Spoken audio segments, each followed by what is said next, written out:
Welcome friends, আজকে আমি এই ভিডিওতে সরাসরি ভোটার স্লিপ কিভাবে ব্যবহার করবেন, কিভাবে এন্ট্রি করবেন এবং ফর্ম 17A দেখতে পাচ্ছেন, এটা ফর্ম 17A তার একদম অরিজিনাল পৃষ্ঠা, সেখানে কিভাবে এন্ট্রি করবেন, অর্থাৎ সেকেন্ড পোলিং অফিসারের যে মেন দুটি কাজ, এটা নিয়ে একদম লাইভ আপনাদের সাথে ডিসকাস করব।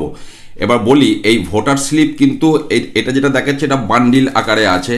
এবার লাস্ট ভোটে 2024 সালে দেখেছিলাম কিছু কিছু জায়গায় ভোটার স্লিপগুলো একটা বইয়ের মধ্যে পিস পিস পিস পিস করে রাখা আছে, মাঝখানে ফুটো ফুটো রাখা আছে, এন্ট্রি করে ছিঁড়ে ছিঁড়ে দিতে হচ্ছিল, এরকম সিস্টেমে ছিল। আবার অনেক জায়গায় বান্ডিল আকারে দিয়েছিল, এটা এক নম্বর। দ্বিতীয় কথা, এই যে ভোটার স্লিপে এখানে যা যা লেখা আমি দেখাচ্ছি, অনেক ক্ষেত্রে ভোটার স্লিপে এর বাইরেও কিছু লেখা থাকে, যেমন পার্ট নাম্বার বা বিধানসভা ক্ষেত্রের নম্বর, এ সমস্ত লেখা থাকে। তো মেন যে দুটি জিনিস সেটা এই ভোটার স্লিপটার মধ্যে রয়েছে, বাকি যেগুলো থাকবে সেটাও আমি ডিসকাস করে দেবো সমস্ত কিছুই। এবারে প্রথম কথা হচ্ছে, এই ভোটার স্লিপ এবং 17A রেজিস্টার আপনি ভোটের আগে, মানে আগের দিন বুথে কতটা রেডি করে রাখবেন, এটা আমি প্রথমে ডিসকাস করি। প্রথমত হচ্ছে এই যে ভোটার স্লিপ, এটা হচ্ছে ধরুন আপনার বুথের ডিস্টিংগুইশিং মার্ক। আমি একদম সরাসরি স্ট্যাম্প লাগিয়ে আপনাদেরকে দেখাচ্ছি, এখানে স্ট্যাম্প লাগালাম। প্রত্যেকটা ভোটার স্লিপের এই কোণে কোণে আপনারা কিন্তু ডিস্টিংগুইশিং মার্কটা দিয়ে দেবেন। আমি এক হাতে ক্যামেরা করছি বলে একটু আমাকে সময় দিতে হবে। আমি খানিকগুলো ডিস্টিংগুইশিং মার্ক এখানে দিয়ে দিচ্ছি। এই সোজা উল্টো এসব নিয়ে চিন্তা করবেন না, ডিস্টিংগুইশিং মার্কটা এখানে পড়লেই আপনার হবে। এটা কিন্তু ভোটের আগের দিন আপনারা করে রাখবেন। আমি কিছুগুলো দিচ্ছি কারণ আপনাদেরকে এন্ট্রি করে দেখাবো, তো যে কারণে কিছুগুলো না দিলে হবে না। আমি কিছুগুলো দিয়ে রাখছি, একদম সরাসরি আপনাদেরকে দেখাবো। এই স্ট্যাম্পে একটা এফ লেখা আছে ফ্রন্ট, এই দিকটাকে সামনে রেখে যদি স্ট্যাম্পটা দেন তাহলে কিন্তু একদম স্ট্যাম্পটা সোজাসুজি উঠবে। এই স্ট্যাম্পের কি অর্থ সেটাও আমি দেখাচ্ছি। দেখুন, এটা আমি এফটাকে একদম সামনের দিকে রেখে স্ট্যাম্পটা দিচ্ছি, তাও ঘুরে গেছে। যাই হোক, সবসময় ঠিকঠাক করে লাগানো থাকে না, আর একটা দিয়ে দিই। হলো। এবারে দেখুন এখানে কি কি লেখা আছে। মেন যে দুটো, serial number of elector as per কলম 1 of the register of voters. তাহলে এবার চলে যাচ্ছে আমি রেজিস্টার অফ ভোটার্সে। এইটা হচ্ছে আমার রেজিস্টার অফ ভোটার, তার সিরিয়াল নাম্বার কলম 1, এটা হচ্ছে কলম 1। তাহলে কলম 1-এর রেজিস্টার অফ ভোটার্সের সিরিয়াল নাম্বার মানে হচ্ছে 1 2 3 4 করে পরপর সিরিয়াল নাম্বার। তার মানে এইখানটা আমরা 1 2 3 4 পরপর লিখে রেখে দেবো, মানে এটা ভোটের আগের দিন। আমি এখানে লিখলাম 1, তারপর এটা কীভাবে মিলবে সেটা আমি আমাদের সাথে শেয়ার করব। 2, এটা 3, তারপরে 4, 5টা আমি এন্ট্রি করে দেখাবো। এরপরে আমি লাস্ট এন্ট্রিটা করব বলে এখানে আমি 987 একটা সিরিয়াল নাম্বার লিখে রাখছি, আর দুটো আমি লিখে রাখছি 988। আর ধরুন এটা স্ট্যাম্প দেয়া নাই, তাতে কোনো অসুবিধা নেই, এটা ধরুন 989। এই পর্যন্ত আমি সিরিয়াল নাম্বার ধরুন রেডি করে রেখেছেন। আপনার বুথে হয়তো 1150 ভোটার, আপনি 989টা লিখে রেখেছেন, কোনো অসুবিধা নেই। তারপরে কি আমরা এখানে আছে serial number of elector as entered in the electoral roll. এইটা আপনি কিন্তু আগে থেকে পাবেন না। যে ভোটার ভোট দিতে আসবে, সে যে চিরকুটটা বা ভোটার ইনফরমেশন স্লিপ যেটা আছে VIS, তাতে তার যে সিরিয়াল নাম্বার লেখা থাকবে সেটা এখানে এন্ট্রি করতে হবে, এইটা ফাঁকা থাকবে। আর এইখানে হচ্ছে ইনিশিয়াল অফ পোলিং অফিসার, মানে সেকেন্ড পোলিং অফিসারের শর্ট সিগনেচার, এটাও আপনারা আগের দিন কিন্তু করে রাখবেন। এটা শর্ট সিগনেচার, এখানে কিন্তু ফুল সিগনেচার করা কোনো প্রয়োজন নেই, ফুল সিগনেচার করতেও যাবেন না, তার কারণ অনেক সই করতে হবে। জাস্ট শর্ট সিগনেচার আমি দেখিয়ে দিচ্ছি, একদম শর্ট সিগনেচার এখানে আপনারা করে রাখবেন। বেশি করে রাখলেও কোনো ক্ষতি নেই, সেটাও আমি ডিসকাস লাস্টে করে দেব। আচ্ছা, এর বাইরে যদি এখানে বিধানসভা ক্ষেত্রের নাম নম্বর লিখতে হয় সেগুলো আগের দিন লিখে রাখবেন, পার্ট নাম্বার যদি লিখতে হয় সেটাও লিখে রাখবেন। তবে একটা কথা বলি, এই যে ডিস্টিংগুইশিং মার্কটা দিয়েছি, এর যে নিচে 126 লেখা আছে, মানে আপনার বুথ নম্বর বা পার্ট নাম্বার হচ্ছে 126, আর বিধানসভা ক্ষেত্রের নম্বর হচ্ছে 273। এই দুটো অর্থ এখানে কিন্তু বোঝাচ্ছে বলে ভোটার স্লিপে এই দুটোই মেন ইম্পর্টেন্ট। বেশ, তাহলে ভোটার স্লিপ এইটুকু রেডি করে রাখবেন। পার্ট নাম্বার বা বিধানসভা ক্ষেত্রে নম্বর যদি লিখতে হয় সেগুলোও লিখে রাখবেন। শুধুমাত্র এই পয়েন্টটা খালি রাখবেন, ইলেকট্রাল রোলে ভোটারের সিরিয়াল নম্বরটা, এটা একদম ভোট চলাকালীন এন্ট্রি হবে। এবার চলে যাচ্ছি ফর্ম 17A। ফর্ম 17A-তে আপনারা জানেন যে এটা ফাঁকা এজেন্টদেরকে দেখাতে হয়, যেখানে কিচ্ছু ফিল আপ করে রাখবেন না। মকপল হয়ে যাওয়ার পর এজেন্টদেরকে এটা ফাঁকা দেখাবেন, তারপর এখানে লিখতে হবে। সেই লেখাটা আমি লিখে নিয়ে আপনাদেরকে দেখাচ্ছি। দেখুন আমি এখানে লিখলাম total in the control unit checked and found to be 0, এইটা এখানে লিখতে হবে। দিয়ে এখানে প্রিজাইডিং অফিসার সই করবেন, পোলিং অফিসার 1 দুজনে এখানে সই করবেন। সইটা করার পর আমি প্রথমেই বলেছি এটা এজেন্টদেরকে ফাঁকা দেখাবেন, যে কারণে সই হয়ে যাওয়ার পর তারপর এই প্রথম পৃষ্ঠাতে একটা ডিস্টিংগুইশিং মার্ক এই কোণেতে আপনারা দিয়ে দেবেন একটি। ভেতরের পাতাগুলো আর ডিস্টিংগুইশিং মার্ক দেওয়ার দরকার নাই, আবার শেষকালে দেবেন, সেটাও আমি দেখাবো। আর এইখানে দেখুন প্রত্যেক পৃষ্ঠার নিচে প্রিজাইডিং অফিসার স্বাক্ষর আছে, এইখানে ডেট আছে। এবার এটা তো আপনি আগে থেকে করে রাখতে পারছেন না, এজেন্টদেরকে ফাঁকা দেখাতে হবে।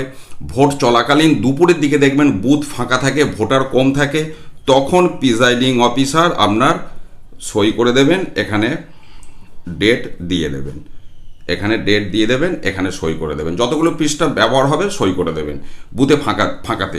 চলুন এবার আমি এন্ট্রি দেখাই। ধরুন প্রথম ভোটার এলো ভোট দিতে, তার সে যে চিরকুটটা নিয়ে এসেছে সেখানে তার সিরিয়াল নাম্বার হয়তো 112, ঠিক আছে, আমি 112 লিখেছি। এবার আপনি এইখানে চলে আসুন এন্ট্রিটা। তাহলে এইখানে লিখলেন নির্বাচক তালিকায় নির্বাচকের ক্রমিক নাম্বার, মানে মার্কড কপি অনুযায়ী ক্রমিক নাম্বার আপনি লিখলেন 112, এবং এটাকে আমি সামনে রাখছি। এই যে 112, এখানে 112। তিনি কি পরিচয়পত্র নিয়ে এসেছেন, ধরুন তিনি এপিক নিয়ে ভোট দিতে এসেছেন, আপনি ইপি লিখলেন। এখানে তার টিপছাপ নেবেন, টিপছাপটা ভোটার উল্টো দিক থেকেই দেবে, আমি যে কারণে উল্টো দিক থেকেই টিপছাপটা দিয়ে দেখিয়ে দিলাম। ব্যাস, ওপরে একটা টিপছাপ ভুল করে পড়ে গেল। তাহলে এইটা এন্ট্রি হয়ে গেল। এই যে ভোটার স্লিপটা এইটা ছিঁড়ে আপনি ভোটারের হাতে দিয়ে দেবেন। তাহলে দেখুন প্রথম 1 নম্বর এখানে এন্ট্রি হয়েছে, 1 নম্বর, এই যে 1 মিলে গেল, 112। ব্যাস, এটা এবার থার্ড পোলিং অফিসারকে আপনি সরাসরি দিয়ে দিতে পারেন বা ভোটারের হাতে দিয়ে দেবেন, ভোটার থার্ড পোলিং অফিসারকে দিয়ে দেবে। এবার চলুন নেক্সট যিনি এসছেন তার হয়তো ইলেকট্রাল রোলের সিরিয়াল নম্বর 10, আপনি এখানে 10 লিখলেন, তাহলে এখানেও 10 লিখবেন। ধরুন ইনি প্যান কার্ড দেখিয়ে ভোট দিচ্ছেন, তাহলে প্যান লিখে শেষ 4টে সংখ্যা লিখতে হয়, 4টে সংখ্যা লিখে দিলাম। এবার ধরুন ইনি বললেন আমি সই করব, হতেই পারে, তো সই যদি করে আপনাকে ভোটার রেজিস্টারটা ঘুরিয়ে দেওয়ার দরকার নেই, ওনাকে বলবেন উল্টো দিক থেকেই সই করবে, উনি উল্টো দিক থেকেই সই করবেন, তাতে কিচ্ছু সমস্যা নাই। ধরুন ওনার নাম মিলি দে, উনি উল্টো দিক থেকে মিলি দে সই করবেন।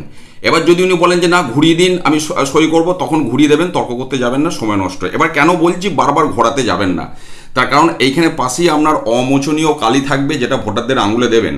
এই ভোটার রেজিস্টার ঘোরাতে গিয়ে যদি অমোচনীয় কালিটা উল্টে যায়, দিয়ে ভোটার রেজিস্টারে পড়ে গেলে পুরো ভোটার রেজিস্টারটা নোংরা হয়ে যাবে। বেশ, তাহলে এটা 2 নম্বর এন্ট্রি হয়ে গেল। ভোটার স্লিপ আপনি ছিঁড়ে দিলেন, দেখুন তাহলে 2 নম্বর সিরিয়াল আগে থেকে এটা আপনি লিখে রেখেছেন, তার সাথে এই যে 2 নম্বর সিরিয়াল মিলে গেল, আর 10 রানিং হলো, ভোটারকে দিয়ে দিলেন।